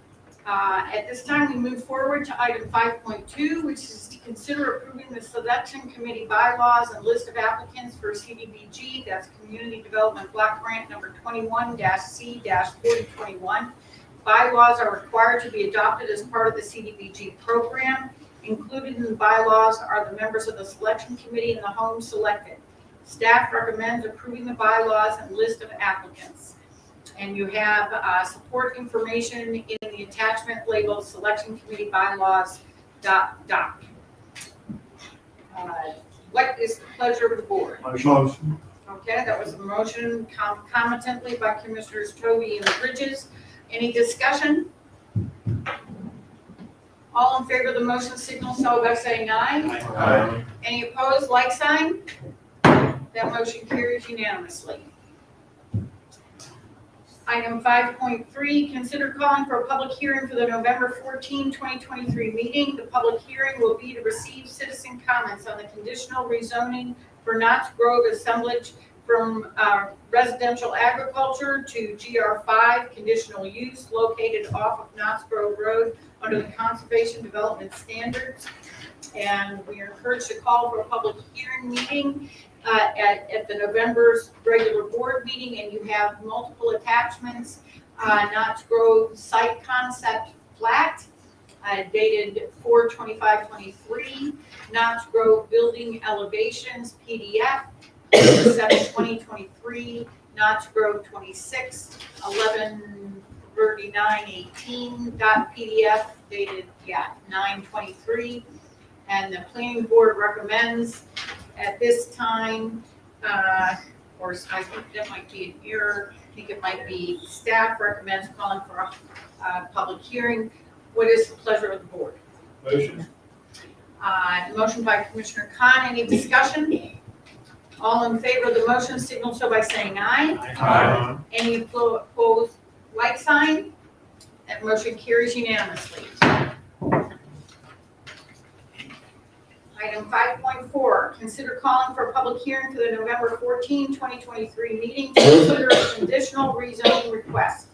Public hearing is to receive public input on the conditional rezoning for the Raleigh Road assemblage from residential agricultural to GR5 conditional use. And the staff recommends calling for a public hearing for the November regular board meeting to have support information in attachments, Raleigh Road concept sketch flat dated 4/25/23, Raleigh Road assemblage PDF, Raleigh Road building elevations PDF dated 7/20/23. What is the pleasure of the board? Motion. Motion by Commissioner Bridges. Any discussion there too? All in favor of the motion signal so by saying aye. Aye. Any opposed, like sign? That motion carries unanimously. Item 5.5, consider adopting the 2022 CDBG Community Development Block Grant Policies and Procedures. The attached policies and procedures need to be adopted before any funds are released by the North Carolina Department of Commerce. Funds total $950,000. These funds will be used to rehab homes in the city of Oxford. Staff recommends adopting the policies and procedures for the 2022 CDBG Neighborhood Revitalization Grant. And you have support information in the attachment labeled CDBG Policies and Procedures Packet.doc 2022. What is the pleasure of the board? Oh, that was multiple motions. There's Commissioner Bullock to my right and someone else to my left. Any discussion on the motion? All in favor of the motion signal so by saying aye. Aye. Any opposed, like sign? That motion carries unanimously. At this time, we move forward to the consent agenda, which is to accept the finance report that you have at your place and to approve the September 5th and September 12th minutes. What is the pleasure of the board? Motion. Motion by Mayor Pro Tem. Any discussion? Yes. Yes, ma'am. Yes. This is for the finance. I would like for us to continue with our, previously we had discussions regarding where we are and the highlights or issues or concerns that the finance director may have or any concerned citizen to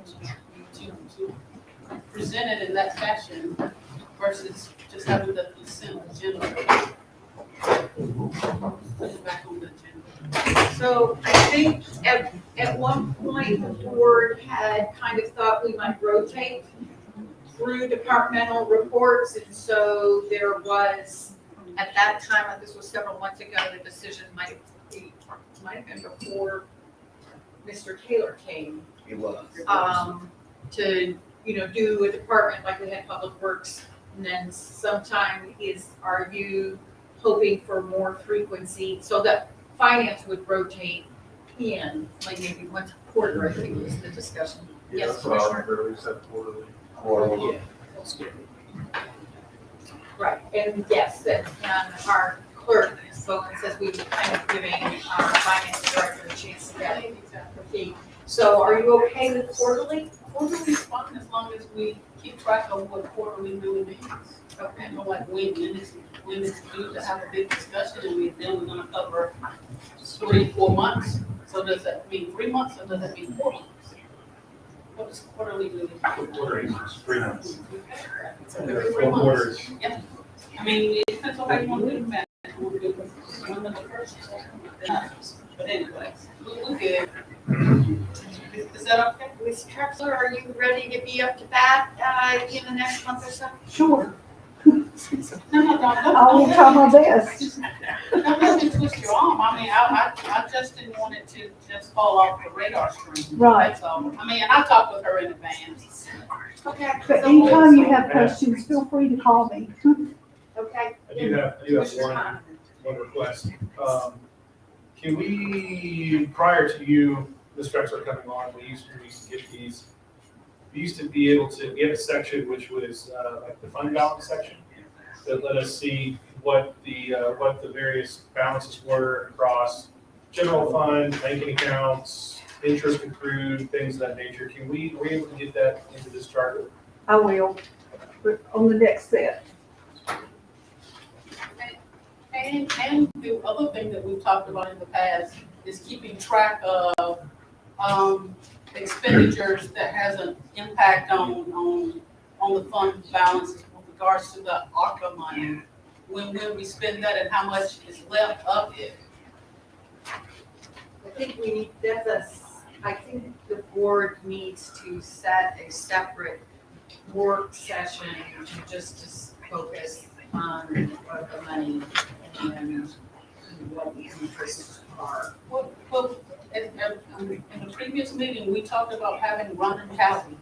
I mean, wherever the city manager, the director of finance deems it appropriate to be is fine, but as long as it's someplace where we all know where it is and we can quickly take a glance at it. It doesn't matter to me where it is, as long as one, it's done, and two, that it's consistently done. We'll add that to this. I mean, wherever you deem it most appropriate.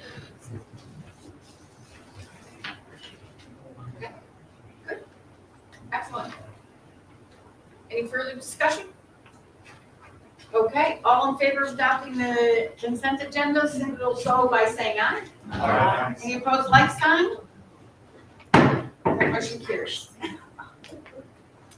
So, with that, then we are come to the end of our meeting, and I'm going to do reminders and then ask for comment from board members. This Saturday, we have the Masonic Home for Children. It is homecoming weekend. They have a parade at 11 in the morning. They are celebrating their 150th anniversary. And so please, I encourage people to come out. For the Shriners are coming to town for the parade. A lot of folks are going to be here. Let's make them feel welcome by cheering them on. And that's at 11, and it starts at the fire department and then goes up College Street to the Masonic Home. Once at the home, they have a barbecue cook-off. They also will have 2 bands in the afternoon. One of them is called 20 Ride, and the other one is Nationwide Coverage, which is Marsha Hancock, who grew up in Oxford and graduated from Webb. This is her band from Nashville. They will be the second band on. I think they play till 4:30 or 4:45 or so. So consider coming on out to see our hometown young lady and her band being featured and help the Masonic Home for Children celebrate their 150th anniversary and support the barbecue cookers and especially come out at 11 o'clock to that parade so we can welcome all the Shriners and Masons that will be in it. This Friday afternoon is the JF Webb Homecoming Parade. It is downtown, probably starting at the library, going down Main Street. and that starts at 4:30 PM. It is not the 21st as was listed, but rather this Friday at 4:30 in the afternoon downtown. This coming Tuesday, the 17th, is Families Living Violence Free. Granville County's Domestic Violence Agency is holding a vigil in honor of Domestic Violence Awareness Month. That's at 5:30 PM at Hanrahan Cottage at Central Children's Home. Please consider coming out for that. We mentioned already, and I'll reiterate, on Monday, the 23rd, is the Oxford Fire Department's open house, and that runs from 6 to 8 PM. And then October 31st, which I think is Tuesday, is the Downtown Spooktacular, which is from 3:30 to 6 PM, and trick or treating that night. And Chief, yes, Alyssa? I just wanted to add just a couple of things. The downtown basketball tournament is happening on October 21st. That's going to be on Main Street. And the Masonic Home Parade is actually a little earlier in the day on that Saturday, this coming Saturday. I think it starts at 9:45, 10 o'clock, just as a No, lineup. lineup starts then? Lineup. Yeah, Lineup starts at 10:15. But there is a downtown basketball tournament on the 21st. Okay, downtown basketball tournament is being held on Main Street. Mhm. And at what time? That is from 9 a.m. to 3 p.m. It is sponsored by City of Oxford, DOEC, and Stronger Bakery, Chris's Custom Styles, and She Chose Down. Registrations from 12 all the way up to however old if you want to be the 18. Cash prizes, $150 for the younger teams, and then $500 for the older teams. And it is a fundraising event as well, I believe, for the Boys and Girls Club. So. Okay, excellent. The Central Children's Home Parade is lineup, the bands and. Central Children's Home. Oh, Central Children's Home. I don't know anything about Central Children's.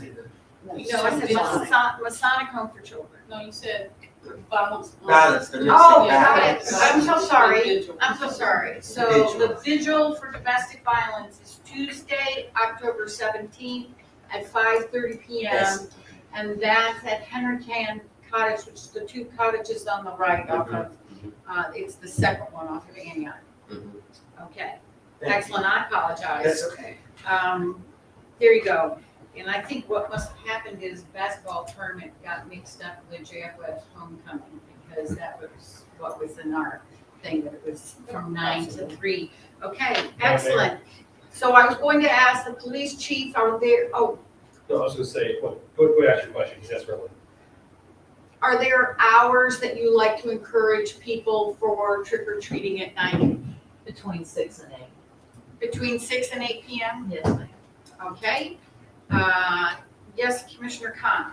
I was gonna say, the Granville Theater opens their show this coming Friday. Rumors starts here at City Hall. I don't know where one gets tickets, but see John too. Yes.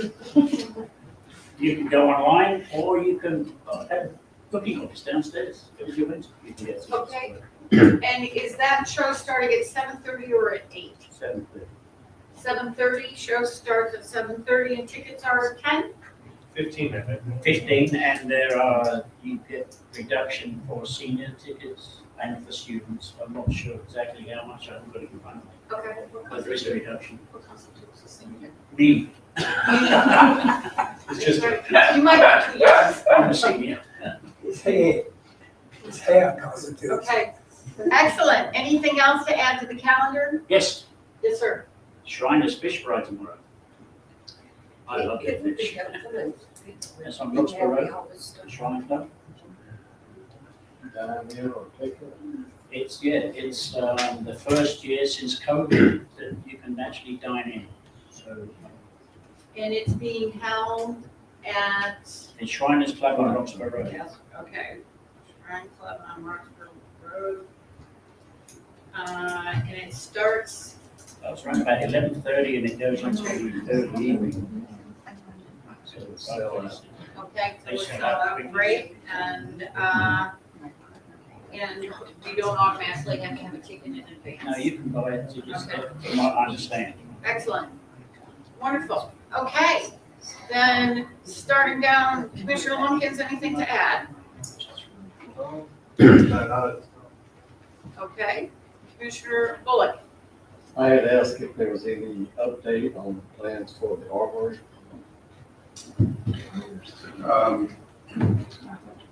We recently had a couple people kind of look at it, and have expressed some interest in it, but nothing really that's moved forward. So what I would recommend is that we need to go ahead and do an RFP to split some proposals for a few reasons. One, it's no said, everybody can say they have the opportunity to propose on it. Two, create some sense of urgency, whereas you're just kind of hanging out and seeing what's happening. And then third, see what kind of creative ideas that we get. This would not only be external, but also city as well.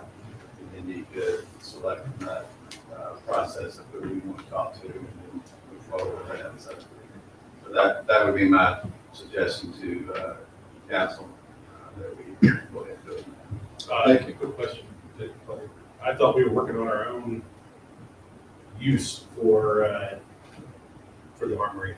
Where would this RFP play for that? Well, you can still do your own city use. This will really be your benefit in terms of, hey, maybe we didn't think of this, maybe we might like this type of concept. Certainly the city could develop its own and not go that way, but that would still be included. It would not be excluded. So if we did an RFP, we could say, yeah, we were extended proposals for this use, private and also city uses as well. So that everybody would know that the city would also be putting in its own proposals.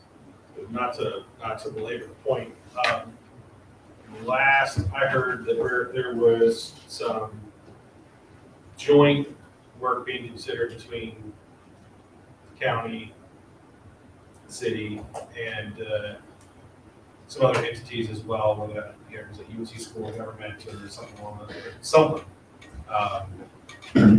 We don't have to update now, but is that dead? Or is that still a part of this? Is this working? I mean, again, feel free to update this by email later. That's kind of where He was on screen. well, that was something completely different. Yeah, this was the last presentation we got from Melissa. Mr. Chair. She's calling you. It was just an idea brought to, like you said, to bring more ideas to you. Still looking into the same proposal. The DFI, when we brought it up, was $40,000 just for a feasibility study that may or may not go anywhere, depending on what was found from that. So this was just kind of another avenue.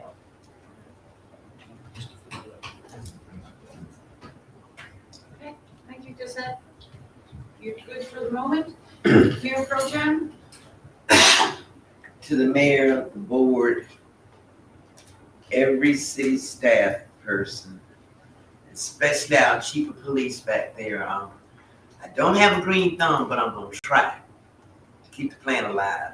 I thank you for your outpouring of condolences, love, and support to myself and my nephews during the passing of my sister.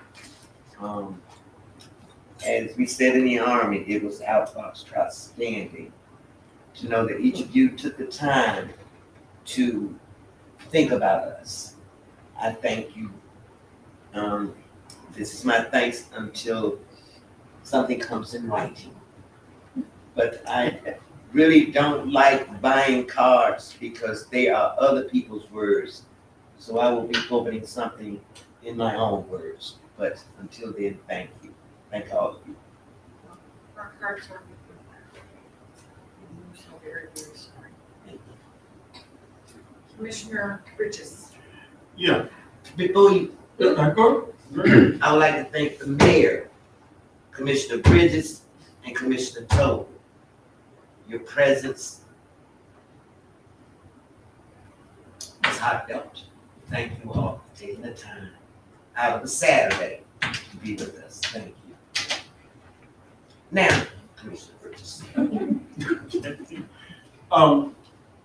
I'm sure you won't be surprised at this question, but I'd like to get an update on our purchase of some property for our recreational facility that's gonna happen in the future. I know we were looking at a couple of pieces of property to build a recreational facility. There hasn't been any movement on that this project.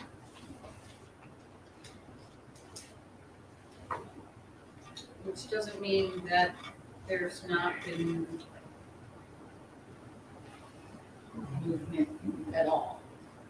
There been discussions? Oh. That's your question, I'm sorry. Well, I got the update. Well, the Mary Ponder has been discussed, the property over there by the Food Lion has been part of the discussion. I mean, we've been talking about the purchase of some land to at some point build a recreational facility. I mean, am I just crazy? Well, it's been a topic of discussion for a long time. I mean, we need to do something because we're gonna have people coming in here.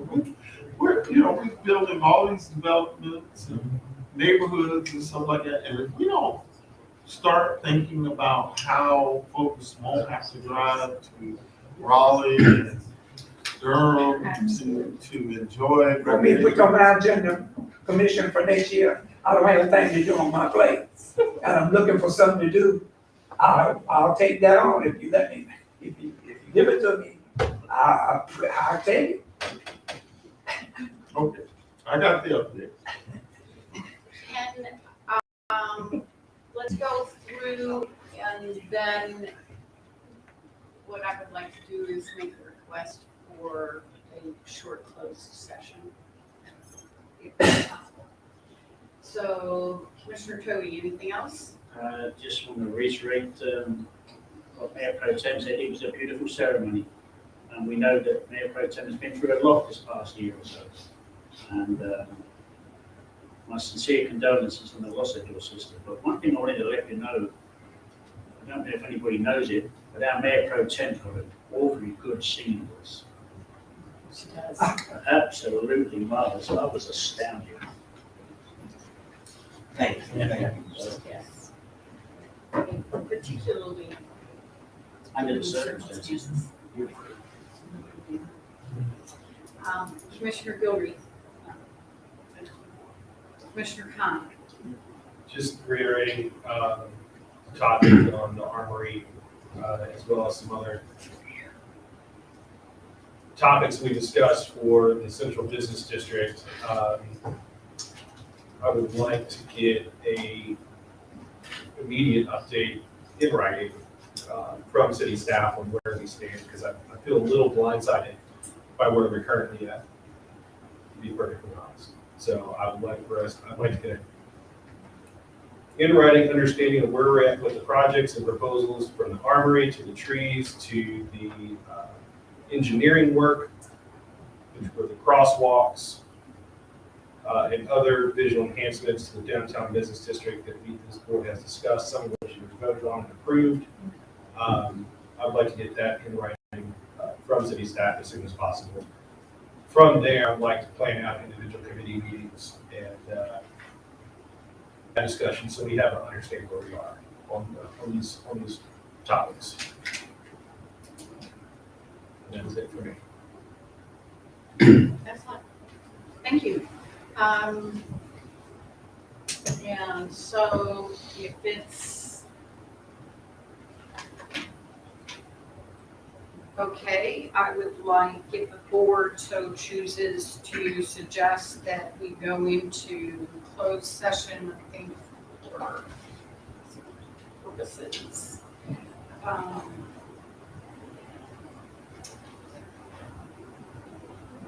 To discuss, negotiation of price and property under general statutes, 143-318.11, paragraph A5. Is that, is there Motion, to go into closed session.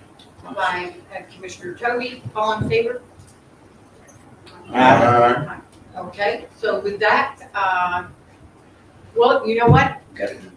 We we have to go in close, but I'm gonna offer the manager an opportunity to speak. I just realized that. Is there anything that you wanted to answer? Mr. Burnett, anything No, you ma'am. wanted to add? Go ahead. Okay, so with that, we thank you all for coming out tonight. Yes, sir. I may have missed it, but, did you mention the Veterans Day parade? I think that's gonna happen before the next meeting. Is that right? That's in November. So thank you for bringing that up. It's a little bit earlier, you're right. It's gonna happen before our next meeting. So that is before our agenda meeting, okay, and that is that at 3 in the afternoon? So the parade itself is at 3, but the Operation Greenlight activities will start at 12. Okay, that's It's on the excellent, so, The Veterans Day, it's gonna be a Veterans Day celebration, which is called Operations Greenlight, and then, we'll have activities, and vendor booths there, and then at 30 is when the Veterans Day parade starts. wonderful, wonderful, okay, great. Thank you so much, we appreciate y'all coming to the 3rd floor of City Hall tonight, and wish you Godspeed and safe travels. Thank you.